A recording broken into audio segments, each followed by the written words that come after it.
इस कहानी की शुरुआत में हमें राया को दिखाया जाता है जो एक बंजर जमीन में ट्रेवल करते हुए आखिरी ड्रैगन की तलाश में जा रही होती है। वो हमें बताती है कि आज से 500 साल पहले कुमांद्रा, जो कि एक ड्रैगन के आकार की नदी थी, वहाँ इंसान और ड्रैगन मिलकर रहा करते थे। ड्रैगन इंसानों की मदद करते और ये दुनिया किसी जन्नत से कम नहीं थी। लेकिन तभी एक दिन शैडो डेमन द्रोण ने हम पर हमला कर दिया, जो किसी भी इंसान या ड्रैगन को छूकर उसे पत्थर में तब्दील कर देता। द्रोण की संख्या लगातार बढ़ती गई तो उनकी संख्या 2 हो जाती। सभी ड्रैगन ने द्रोण को रोकने की बहुत कोशिश की, लेकिन वो नाकामयाब रहे। मगर आखिरी ड्रैगन सिसु ने हार नहीं मानी और अपने भाइयों की पावर से बनी मणि की मदद से सभी द्रोण को खत्म कर दिया, जिससे पत्थर बने इंसान वापस से ठीक हो गए। मगर ड्रैगन ठीक न हो पाए और आखिरी ड्रैगन सिसु भी कहीं गायब हो गई और बची तो सिर्फ वो आखिरी मणि, जिसे पाने के लिए सभी ट्राइब के लोग आपस में लड़ने लगे और कुमांद्रा 5 भागों में डिवाइड हो गया, जिनके नाम और टेल थे। मणि को सुरक्षित रखने के लिए हार्ट कबीले के मुखिया बेंजा ने उस मणि को कहीं छिपा दिया। फिर अब हमें राया के बचपन का सीन दिखाया जाता है। जो बेंजा की बेटी होती है, वो अपने फ्रेंड टुक टुक के साथ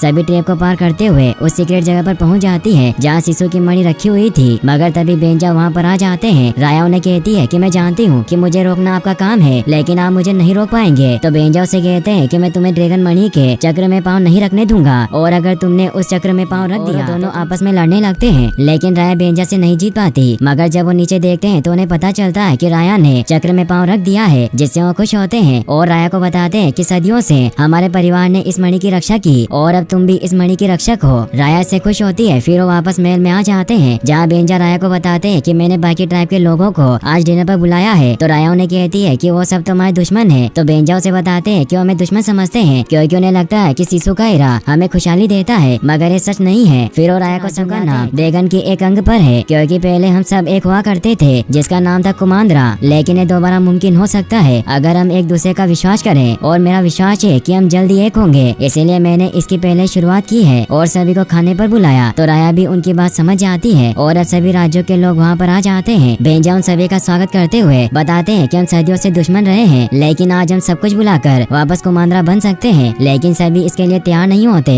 राया देखती है कि वहाँ फेंग राज्य की राजकुमारी नमारी भी वहाँ पर आकर लेती है और अब सभी लोग खाना खाने के लिए अंदर आ जाते हैं। नमारी और राया साथ में ड्रैगन की बातें कर रहे होते हैं। नमारी राया से कहती है कि लोगों का मानना है कि सिसु अभी भी जिंदा है, और उसे अपना एक मैप दिखाते हुए बताती है कि सिसु ने जब द्रोण को हराया था तो नदी में गिर गई थी और बहती हुई कहीं गायब हो गई। इसीलिए माना जाता है कि सिसु नदी में ही कहीं न कहीं सो रही है, और अगर वो मिल जाए तो सभी पहले जैसा हो जाएगा। और नमारी राया को अपना ड्रैगन लॉकेट देकर उसका दिल जीत लेती है। राया इससे खुश होती है और उसे यकीन हो जाता है कि नमारी दिल की बहुत अच्छी है, इसीलिए वो उसे सिसु की पवित्र मणि दिखाने की है जो पहाड़ों के ऊपर बना हुआ था। नमारी मणि देखकर खुश होती है और राया से कहती है कि तुमने हमारा काम आसान कर दिया, और वो उसे हिट करके दूर गिरा देती है। तो राया भी उससे फाइट करने लग जाती है, मगर राया लड़ने में बहुत तेज होती है, इसीलिए नमारी उससे नहीं जीत पाती और अपने कबीले वालों को बुलाने के लिए एक फायर सिग्नल आसमान में छोड़ देती है, जिससे रानी वीराना अपने सैनिकों के साथ वहाँ पहुँच जाती है। तभी बेंजा भी उन्हें रोकने के लिए वहाँ पहुँच जाते हैं और वो सिसु के हीरे की रक्षा करने लगते हैं। तभी वहाँ पर बाकी कबीले के लोग भी आ जाते हैं जो हीरे को पाने के लिए बहस करने लगते हैं। बेंजा सभी को कहते हैं कि हम सब मिलकर एक हो सकते हैं और बेहतर दुनिया बनाकर वापस कुमांद्रा कबीले के लोग मणि पाने की चाह में अंधे हो चुके थे, इसलिए बेंजा पर तीर से हमला करके उन्हें घायल कर देते हैं और आपस में मणि लेने के लिए लड़ने लगते हैं, जिससे वो मणि गिरकर टूट जाती है और उसके 5 टुकड़े हो जाते हैं। मणि के टूटते ही द्रोण वापस से जिंदा हो जाते हैं और वो लोगों को वापस से पत्थर बनाने लगते हैं। यह देखकर बेंजा अपनी बेटी को बचाने के लिए एक मणि के टुकड़े को उठा लेते हैं, क्योंकि उनमें अभी भी जादू बचा था, जिससे द्रोण डर रहे होते हैं। ये देखकर सभी कबीले के लीडर एक एक टुकड़े को उठाकर वहाँ से भागने लगते हैं। तभी बेंजा देखते हैं कि द्रोण पानी से डरते हैं और वो नदी की तरफ बढ़ने लगते हैं, आगे नहीं बढ़ पा रहे थे और द्रोण लगातार उनकी तरफ बढ़ रहे थे। बेंजा राया से कहते हैं क्या मणि की रक्षक तुम हो और तुम्हें वापस सभी को बचा सकती हो, और उसे मणि का टुकड़ा देकर पानी में फेंक देते हैं। राया से काफी इमोशनल हो जाती है और द्रोण बेंजा को भी पत्थर की मूर्ति बना देते हैं। फिर अब हमें वापस प्रेजेंट का सीन दिखाया जाता है, जहाँ राया टेल राज्य में शिशु की तलाश कर रही होती है। वो देखती है कि वहाँ के लोगों को भी द्रोण ने पत्थर बना दिया। वो अपने पेट टुक टुक पर सवारी कर रही थी जो काफी बड़ा हो चुका था। राया अपने आखिरी लोकेशन पर पहुँचती है जहाँ नदी समाप्त हो रही थी। तभी द्रोण उन पर हमला कर देता है, लेकिन राया किसी तरह मणि के टुकड़े की मदद से खुद को बचा लेती है। फिर वो टुक टुक के साथ है जहाँ वो एक टूटे हुए जहाज के अंदर जाती है, लेकिन टुक टुक अंदर नहीं जा पाता। राया वहाँ नमारी के मैप और पेंडेंट की मदद से सिसु को पुकारती हुई कहती है कि मैंने तुम्हें हर एक नदी में ढूंढा, लेकिन तुम कहीं नहीं मिली, इसीलिए अगर तुम मुझे सुन रही हो तो मेरी मदद करो, क्योंकि अब बहुत कम लोग जिंदा बचे हैं। तभी वहाँ पानी ऊपर उड़ने लगता है और सिसु वहाँ प्रकट हो जाती है। ये देखकर राया बहुत खुश होती है। राया उसे बताती है कि तुम आज 500 साल बाद जागी हो और उसे पूरी बात बताती है, जिससे शिशु परेशान हो जाती है। तो राया उसे कहती है कि मेरे पास एक टुकड़ा है और क्या तुम वापस एक मणि बना सकती हो? तो ड्रैगन नहीं हूँ, क्योंकि मैंने मणि को नहीं बनाया था, बल्कि मेरे भाइयों ने मुझे इसे इस्तेमाल करने के लिए दिया था। और उस मणि को छूते ही शिशु चमकने लगती है। शिशु से बताती है कि मेरी छोटी बहन अम्बा का जादू है और हर ड्रैगन के पास एक जादू होता है, जैसे तैरना मेरा जादू है। इसे राय समझ जाती है कि मणि के टुकड़ों में शिशु के सभी भाई बहनों के जादू है, इसीलिए अगर सभी टुकड़े हासिल कर ले तो शिशु के पास सबकी पावर आ जाएगी और वो वापस से मणि को जोड़ सकती है, जिससे ध्रुव भाग जाएंगे। वही हमें नमारी को दिखाया ड्रैगन पेंडेंट वापस लेने के लिए उसके पीछे होती है और वो भी उस जहाज तक पहुंच जाती है, लेकिन उससे पहले ही राया टुकटुक और शिशु के साथ वहाँ से निकल चुकी थी। वो पूंछ भूमि के राज्य में पहुँचते हैं, जहाँ वो सभी ट्रैप से बचते हुए पूंछ के मुखिया की गुफा में पहुँच जाते हैं, लेकिन वो मुखिया ट्रैप में फंसकर खुद ही मारी गई थी। राया वहाँ बड़ी चालाकी से एक लकड़ी को ट्रैप में फंसा देती है और मणि के दूसरे टुकड़े को हासिल कर लेती है और उसे शिशु को दे देती है, जिससे वो इंसान में तब्दील हो जाती है। शिशु खुश हुई उसे बताती है कि मेरी दीदी प्राणी का जादू है और अब हम आसानी से बाकी के 3 टुकड़े भी हासिल कर लेंगे। तो राया उसे कहती है कि टुकड़ा बनाने वाले बहुत ही बदमाश और बुरे हैं। तभी नमारी भी अपने सैनिकों के साथ वहाँ जाती है, मगर वो शिशु को नहीं पहचान पाती क्योंकि इंसानी रूप में थी। वो राया से कहती है कि तुम मणि के टुकड़ों को क्यों चुरा रही हो, लेकिन राया उसे कुछ नहीं बताती। तो राया को पकड़ने आने लगती है, लेकिन राया ट्रैप को एक्टिवेट कर देती है, जिससे नमारी और उसके साथी रेत में दब जाते हैं। इस मौके का फायदा उठाकर राया शिशु के साथ वहाँ से निकल जाती है और टुकटुक पर बैठकर वहाँ से भागने लगती है। नमारी भी अपने साथियों के साथ उनका पीछा करने लग जाती है। राया नदी के पास पहुँचती है, जहाँ उसे नाव दिखाई देती है और वो शिशु से कहती है कि ध्रुव और बिल्लियों की एक कमजोरी है कि वो दोनों पानी से डरते हैं। यह कहकर राया पानी में जंप लगा देती है और जिस नाव का कप्तान भून नाम का लड़का होता है, राया उसे कहती है कि हमें टेलोन राज में पहुंचना है, लेकिन वो मना कर देता है। तो राया उसे पैसों का लालच देती है, क्योंकि नमारी और उसके साथी उनकी तरफ आ रहे थे। भून टेलोन राज्य चलने के लिए तैयार हो जाता है, लेकिन उसकी नाव बहुत धीरे चल रही थी। यह देखकर शिशु पानी में कूद जाती है और अपने तैरने के हुनर का इस्तेमाल करके बहुत ही स्पीड से उस नाव को वहाँ से भगा ले जाती है, जिससे अब नमारी उसे नहीं पकड़ पाती।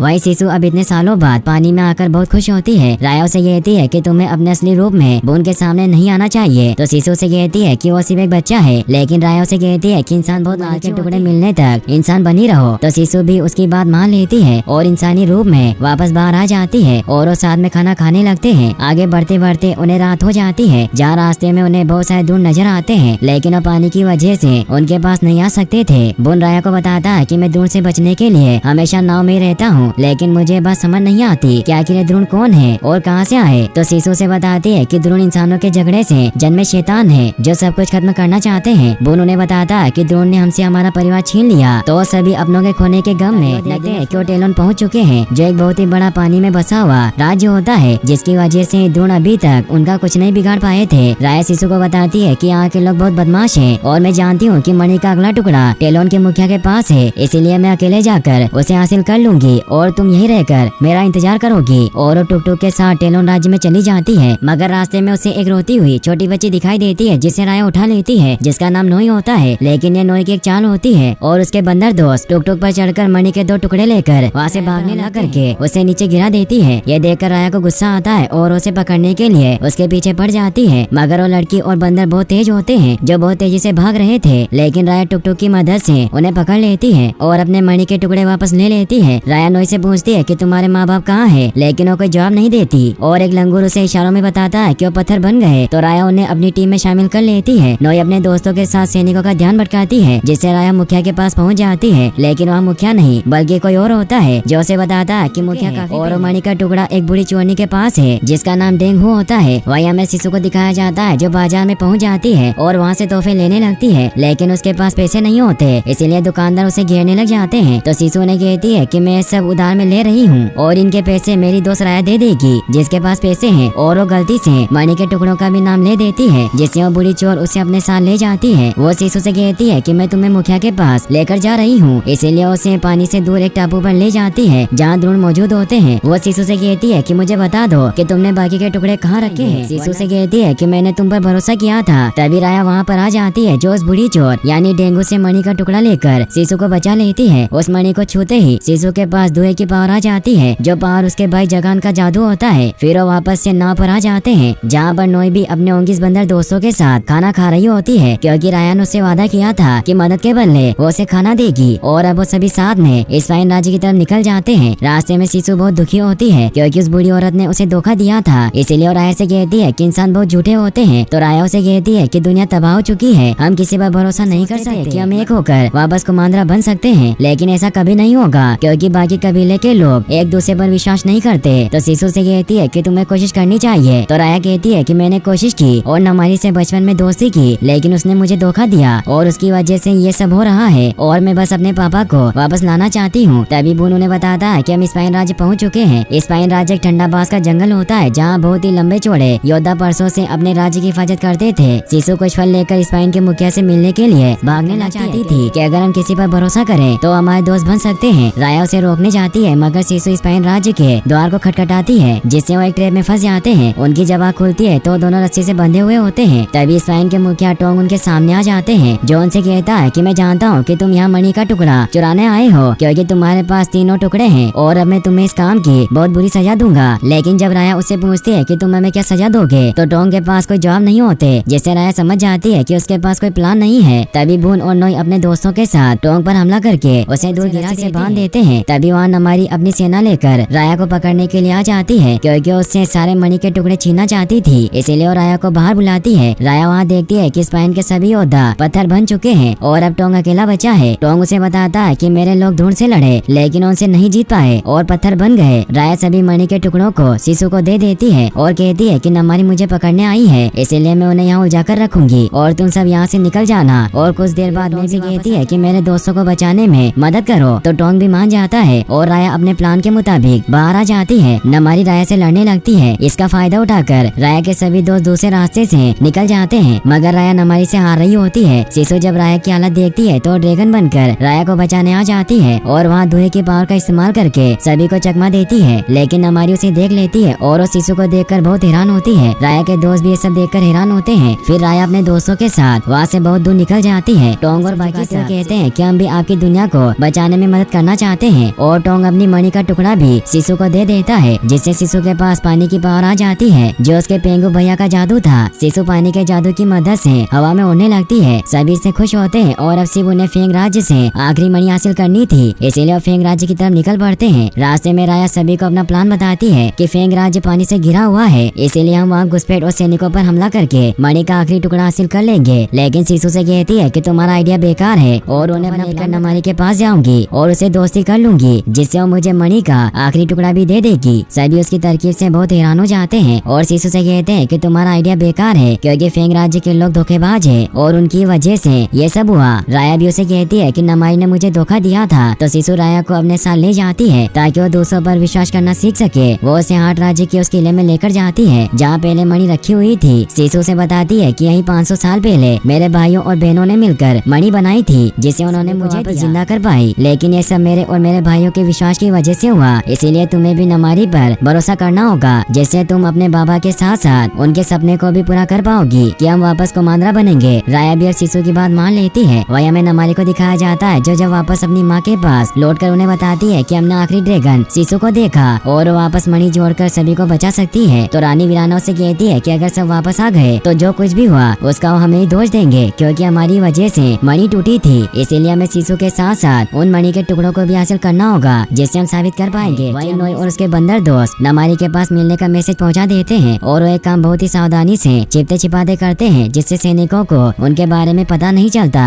नमारी को उसके मैसेज में ड्रैगन पेंडेंट भी मिलता है और अब वो राया से मिलने के लिए तैयार हो जाती है, जिसके लिए वो आसमान में एक संकेत देती है। राया सिसु से कहती है कि जब तक हमें मणि का आखिरी टुकड़ा नहीं मिल जाता तब तक तुम्हें छिपे ही रहना होगा। फिर राया नमारी से मिलने जाती है जो मणि के टुकड़े को नीचे रखकर राया का दिल जीत लेती है, जिससे सिसु भी वहाँ जाती है मगर तभी नमारी उसे वापस धोखा देती है और सिसु की तरफ तीर पॉइंट कर देती है और राया से कहती है कि सिसु और मणि के टुकड़ों को मैं अपने साथ लेकर दोस्त भी वहाँ पर आ जाते हैं। राया भी अपनी तलवार निकालने लगती है लेकिन सिसु उसे ऐसा करने से मना करती है और वो नमारी का भरोसा जीतने की कोशिश करती है, लेकिन अभी भी नमारी टिगर से हाथ नहीं हटाती, इसीलिए राया उस पर हमला करती है जिससे तीर सिसु को लग जाती है और वो इंजर्ड हुई पानी में गिर जाती है। सभी से काफी परेशान हो जाते हैं और नमारी अपनी मणि का टुकड़ा लेकर वहाँ से निकल जाती है और अब आखिरी ड्रैगन सिसु के मरने की वजह से सारा पानी सूखने लगता है, जिससे बवंडर फेंग राज्य की तरफ बढ़ने लगते हैं। राया भी फेंग के किले में नमारी से बदला लेने के लिए पहुँच जाती है और उसे लड़ने लगती है। वही शहर के सभी लोग दूर से बचकर भागने लगते हैं। टोंग और उसके टुकड़ा लेकर लोगों की मदद करने लगते हैं। वही राया गुस्से में अभी भी नमारी पर हमला कर रही होती है। नमारी उसे कहती है कि मैं सिसु को मारना नहीं चाहती थी और सिसु को अभी भी मुझ पर भरोसा था, लेकिन तुमने उस पर भरोसा नहीं किया, इसीलिए तुम भी शिशु की मौत की जिम्मेदार हो। राया को भी अपनी गलती का एहसास हो जाता है और अब राया अपने दोस्तों के साथ मिलकर लोगों को बचाने लगती है, लेकिन उन मणि के टुकड़ों की ताकत धीरे धीरे कम हो रही थी। नमारी भी राया का साथ देती है, मगर वो सभी नीचे खाई में धंस जाते हैं और अब ध्रुव उन पर चारों तरफ से हमला करने लगते हैं और उन मणि के टुकड़ों का जादू भी खत्म हो रहा था। राया को शिशु की बात याद आती है और वो सभी भरोसा करके